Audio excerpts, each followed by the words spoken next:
Welcome to Sew on Wednesday.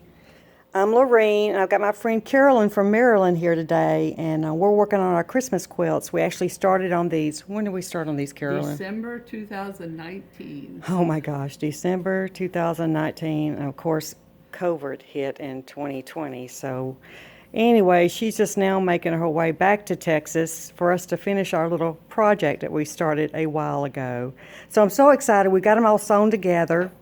And what we're going to show you today, well, first I want to show you her quilt. I don't know if I can get it all in. Carolyn, can you kind of pick it up? Isn't that cute? Oh my gosh, little Gingy Christmas stocking, Christmas tree. In the middle, you can see there's a snowman gift and a bell. And the bottom is a little reindeer. We call him Peanut because Mr. Peanut. he looks like a Mr. Peanut. But anyway, Christmas ornament, and then we got our little what is that, candy canes over there? Canes. Yes. We each did our little flare. Yes. Personal flare. This So- is Lorene's here. Yeah, that's mine right here. Carolyn put buttons and stuff on hers, but I just sewed everything with mine embroidered. So if I did want to sit on it and lean against it, it won't poke me. But anyway, there's my little Peanut reindeer. Isn't that cute? In there. So, okay, Carolyn, so Well, what we're doing today, we need to bind the quilt. We've sewn everything together. We've used the technique of quilt as you go. And it's just the back is decided to use the solid red as the backing piece to sew it together. So our back's going to be all red. And the front, we use the quilt to go to sew each panel together. And that's a technique. There's several quilt as you go techniques out on the web that are available. There's one particular one I like, but I don't know if that's something we could share later about the details. But so we have everything together and we're preparing the binding. And so for this size quilt, we needed 4 strips of fabric. So I cut the binding fabric. I like to, most people suggest a 2.5 inch binding folded in half. I prefer 2 3/4. That just gives me a little bit of wiggle room. So I cut my binding strips 2 3/4 inch, and then I iron them in half. So in this case we have 4 that we need for this size quilt. Of course, if you had a larger quilt, you would cut appropriately. And so we need to sew these 4 pieces together. We've already sewn one together, and I prefer sewing at an angle because it creates less bulk once it's folded. And so how we do that is we've ironed our fabric, we have it here, and so we're going to take another piece and we're just going to cross it right here, and we're going to pin one corner, and we are going to be sewing from corner to corner to attach it. Now what I have here is one of these erasable pins, and so I'm just at a glance. You can use a ruler to mark this exactly, but you know, this is the corner down here.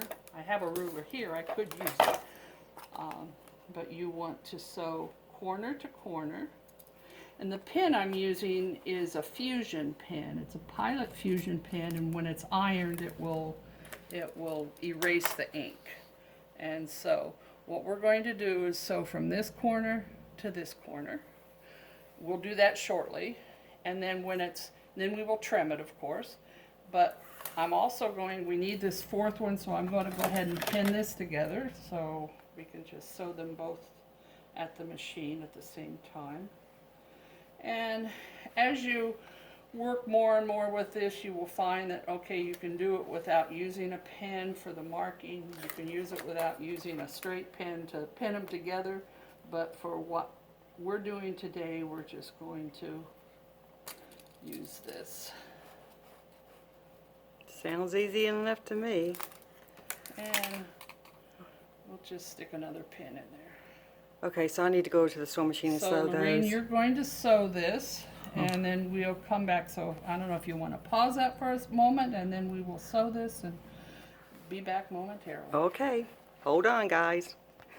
Okay, guys, I just finished sewing it up, and now Carolyn's gonna. Okay, so what you've done, you've sewn from corner to corner, so when you open it up, you now have the binding strip pieces together. We're just going to trim this approximately a 1/4 inch or so.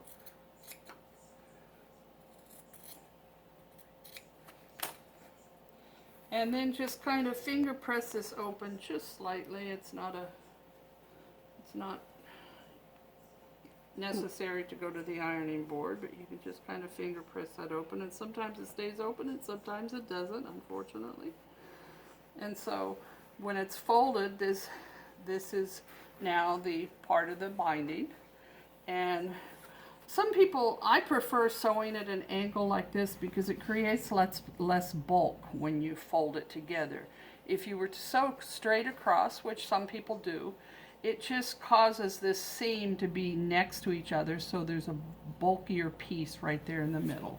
So it's not necessary to do that. We've went ahead and sewed the last piece. In this case, we just needed the 4 strips to be sewn together.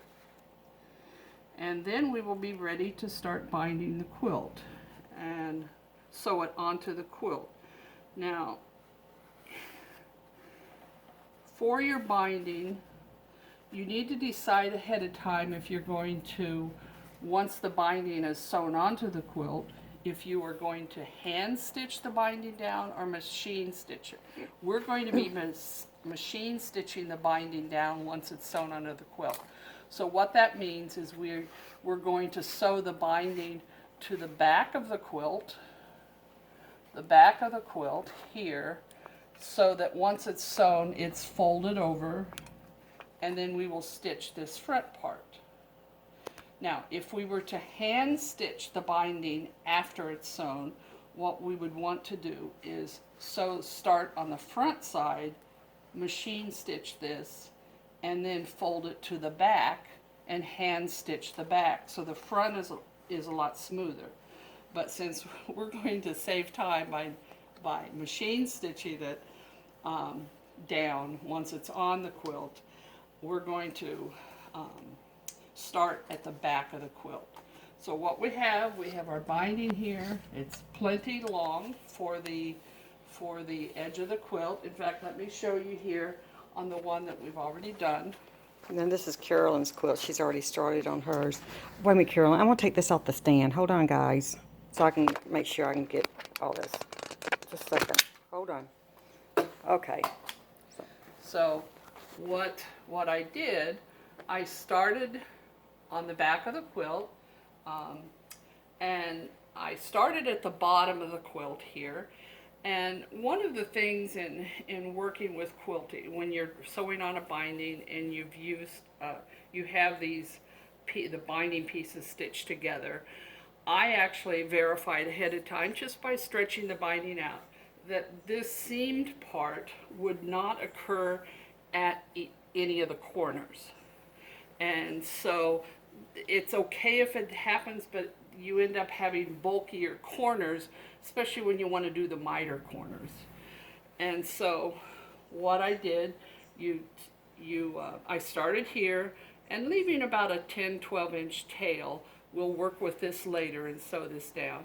But we just stitched the binding from the back side. We started here, went to each corner, and we'll need to demonstrate the miter corner. Miter corners can be tricky for some people, but once you learn it, it's great. And so I'll show you my technique of the miter corners. Each person may have a few different suggestions on it, but this is how it's going to be. Okay, do you want to do the corners on this video? Or you want to do another one? We can do another video. It's up to you. Okay, well, guys, we're going to go decide. for right now, and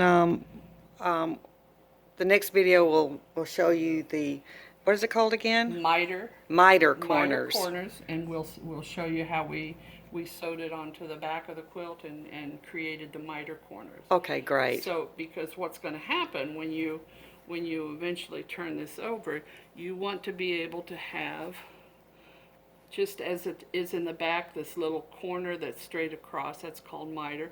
Then the front, when it's bound down, is going to be the same type of of finished product. So Okay. we will show you that. All right, okay, guys, we'll be back soon. All right, bye.